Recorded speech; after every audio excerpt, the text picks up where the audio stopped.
workers in this country. The prices of €475,000 for 3-bedroom houses are absolutely out of the reach of the vast majority of ordinary workers. And even if you include the various subsidies that and discounts on market price, they are still way in excess of what ordinary workers could possibly afford. When you add in all the various subsidies, you're still talking about 3-bedroom houses that are €399,000, requiring people to have an income, households to have an income of in the region of €100,000. This is just insanity, and it is evidence of precisely what people before profit and others have been saying for years. I mean, people will have heard the government people will have heard the government taunt people before profit and the opposition about why we opposed certain schemes for the development of public land, or why we opposed the LDA. Well, what we've seen with Oscar Traynor is the absolute vindication of the reasons why we opposed the sale of public lands to private developers to supposedly deliver affordable housing. Because we knew that if the affordable housing scheme was based on what private developers were capable or willing to deliver, it would not be affordable, because it includes their profits in the equation. And that is what we've seen in a dramatic way in Oscar Traynor. But this is not just limited. The government's dancing to the tune of private developers and the market are going to have an impact on so-called affordable housing delivery all over the country. So we see today the announcement that the Taoiseach has signed a waiver on the social and affordable housing requirement for the Ainger Street site of TUD. Absolutely unbelievable. A prime site in the centre of Dublin, where there should be a requirement to deliver at least as a minimum 10% social and 10% affordable. In fact, in our view, it should be 100% social and affordable on a site that was in public ownership, and they're going to waive the requirement for social and affordable housing altogether. And that's been done from the very top by the Taoiseach. And again, it's because of market concerns. In all these cases, the common thread is the market is dictating, and that affordability is defined as some sort of discount on the market, or we can't even deliver affordability or social housing of any description because the market says we can't. And this is also going to have, in our view, implications, something we've been saying for years since the LDA was conceived, for the LDA's affordable housing when they finally start to deliver it.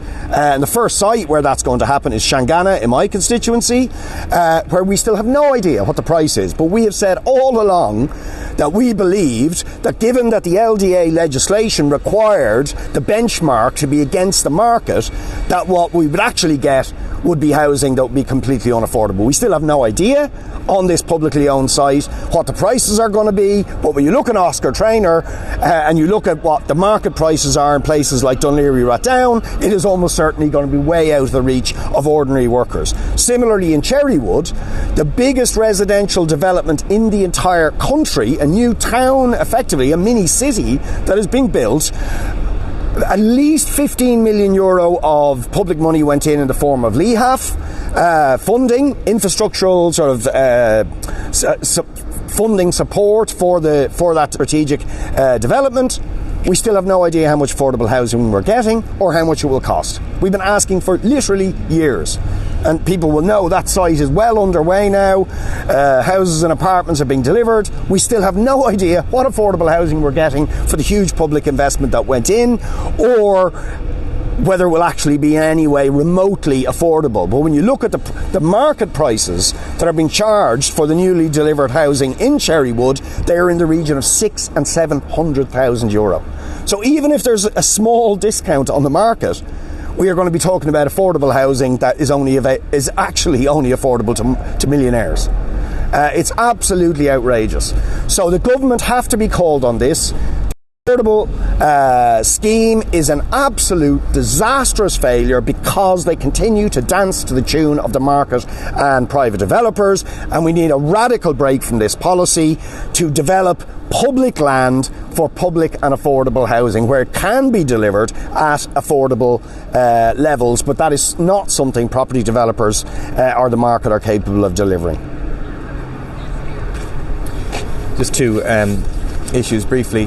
One is the absolute scandal that will outrage people that the bin companies are saying that they're going to need to increase the price of people's green bin collection as a result of people doing exactly as they're asked to do. People doing the right thing, bringing their plastic bottles back to the deposit and return schemes at the shops. Now the bin companies are saying we're losing money as a consequence of this, and therefore we need to put up the prices. It shows the absolute madness of having bin collection in private hands run on a for-profit basis, where the more people behave in the correct way, whereby they recycle, so using their black bin less, where they're composting using their black bin less, then they say we have to increase the price of the black bin. Now we have a situation where people are using their green bins less as a result of bringing back their bottles to the shops, and they're faced with the price of green bins going up. The waste companies are enormously profitable. There should be no price increase.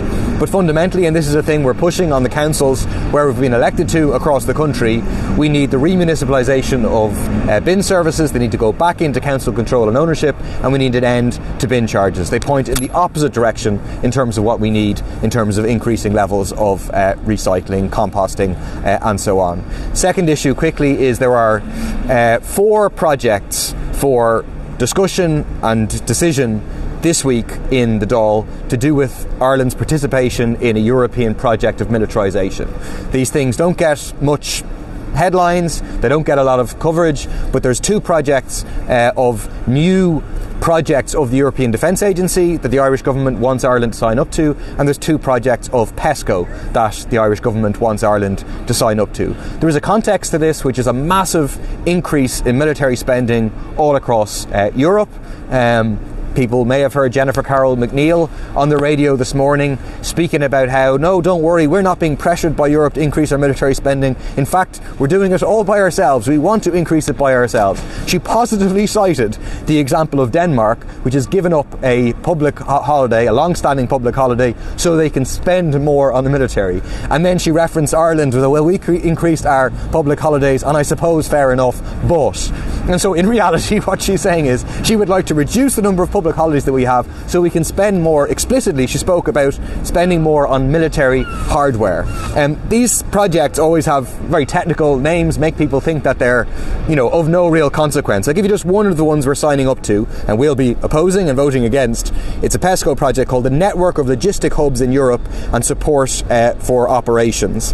And the project is with respect to possible operations for the pre-deployment of material, that's war material, depots and or maintenance facilities of other European countries could be used mutually as well. The network will decrease the reaction time and increase capacities and sustainability for military operations. This is a project that is coordinated by Germany, which is the second biggest supplier of weapons to Israel in the entire world after only the US. And so these are the sort of militarisation projects that the Irish government are signing us up to. We are opposed to this direction. We think the vast majority of the public are opposed to it, and we think the public should get the mechanism to decide in terms of the question of neutrality in a referendum and in terms of at a general election, as opposed to the government, like every couple of months, coming forward with new military projects that the Irish government wants us to sign up to. Can I just ask you about something totally different? There's a warning today that Ireland's temperature in our lifetime, we might see 33 degrees Celsius. Are the government doing enough with regard to climate change? No. The government talks a lot about a commitment to climate change. The government has a climate action law which supposedly has binding targets of reductions of 51% by 2030. But the truth is we're going to miss those climate targets by an absolute country mile, and the reason for that is, despite the presence of the Green Party in government, which gives a kind of green coloration and gives rhetoric to the government, the government is entirely playing to the tune of big agribusiness, which is the number one emitting sector in this country, to the likes of Ryanair, the biggest emitting corporation in this country. They refuse to actually take action that would meaningfully curb emissions. So they refuse to say we need to have a fundamental change in terms of our agriculture model, improving this quality of life of small farmers and their families who struggle under the current model. They refuse to say we should have free, green, frequent public transport to get people out of cars. They refuse to roll out the retrofitting, the installation at anywhere near the rate that needs to happen. I mean, councils across the country are crying out for funding from the government to retrofit social housing, for example. These are all measures that would make people's lives better, that would give people warmer homes, that would reduce their bills and reduce carbon emissions. And the government is extremely, extremely slow in terms of doing it. So I think it's a real problem. And in a way, it's like the new climate denialism is to say, oh, we acknowledge the science, but kind of don't worry, we're on top of it. They're not on top of it. The world is heading towards disaster, and unfortunately all the indications is that if the local election results were repeated, the next general election would probably be a government which looks very similar to this one, but with the Greens replaced by a bunch of right-wing independents who are almost climate denialists themselves. So things may get even worse unless we have a radical change. Paul, on the military spending, there was a report in Bloomberg yesterday that 2 Russian subs have been in Irish waters since 2022. Is there not a concern that we haven't got the equipment to monitor our own seas, and that's why we need to increase the spending on military equipment? Well, firstly, I think it's very, very important, because there's an elision between two different things takes place when we're talking about Russian subs or warcraft or whatever, navy being in our waters.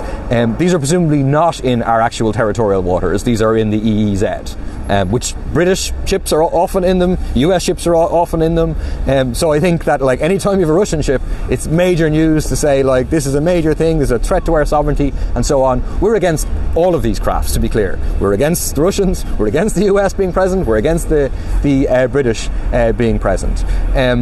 I would say when it comes to military spending, right, and again you wouldn't know this, but the combined NATO spending on military is 17 times that spent by Russia. So how much more is it that the Western powers want us to spend in order to be safe? This isn't a race that is winnable by ordinary people. How much is a small country like Ireland meant to spend on military hardware? It simply is not possible for Ireland to compete with the US or China or Russia or whoever else. So I think we should reject the kind of scaremongering, the warmongering that is going on, and instead argue that Ireland should be a voice for peace on the world stage and should consistently oppose all imperialism, all oppression, so opposing the Russian invasion of Ukraine, opposing the agenda of US imperialism, including in Europe, opposing Israel's horrendous genocide against the Palestinians supported by the US, so being a consistent voice for peace, as opposed to, I think the Irish government really would like, and Micheál Martin in particular, wants Ireland to be part of a Western US-led camp that is currently supporting horrific war crimes in Palestine. Paul, just a very quick response to the government's plan to add a number of countries to the safe countries list in terms of migration. Yeah, I think this is more like performative cruelty by the government. It's more looking to be hard on the issue of migration, that simply will reduce it'll make it harder for people who are seeking asylum to be able to access that asylum. It will not build a single extra home for an Irish person. It will not provide a single extra hospital bed for an Irish person. It will not deal with the cost of living crisis for an Irish person. So I think what we're seeing in Ireland is a slightly muted version compared to what we've seen in France, for example, with the Macron government, but of playing the migration card, of presenting themselves as being hard on migration and presenting migration as being the problem that is causing ordinary people's problems from wherever they've come from. Whereas it's very, very important, I think it's important that the opposition comes together to say this, is that the cause of all of these problems that affect ordinary people is not migration. It is the fault of the government and the economic system that they defend, which puts profit of the very, very rich few ahead of the needs of the vast majority. So I think it's important to defend the right to asylum, to oppose the EU migration pact and to oppose those who would seek to centre the issue of migration as being the problem. Because I think we saw in the first round of the French elections exactly where this leads. And in a few years' time, the government or the media shouldn't be able to say, oh, we don't know how this came about. If governments, supposedly centre kind of right governments, play the card of pretending that the main problem facing people is migration, well then they shouldn't be surprised when people go and vote for people who are even harder in that direction. I think that's a part of what has happened in France and across Europe. Well, I might just, or Richard, I suppose I might ask about the Dublin City Transport Plan. The sort of reported today that Richard Shakespeare is looking at potentially delaying the plan based off concerns from a lobby group of businesses and based on the meeting that took place between Emer Higgins earlier this week. To be honest, I'm not up to speed to it. To be honest, I couldn't give you a useful comment on it. Of course. Yeah, sorry about that. You're good. Yeah.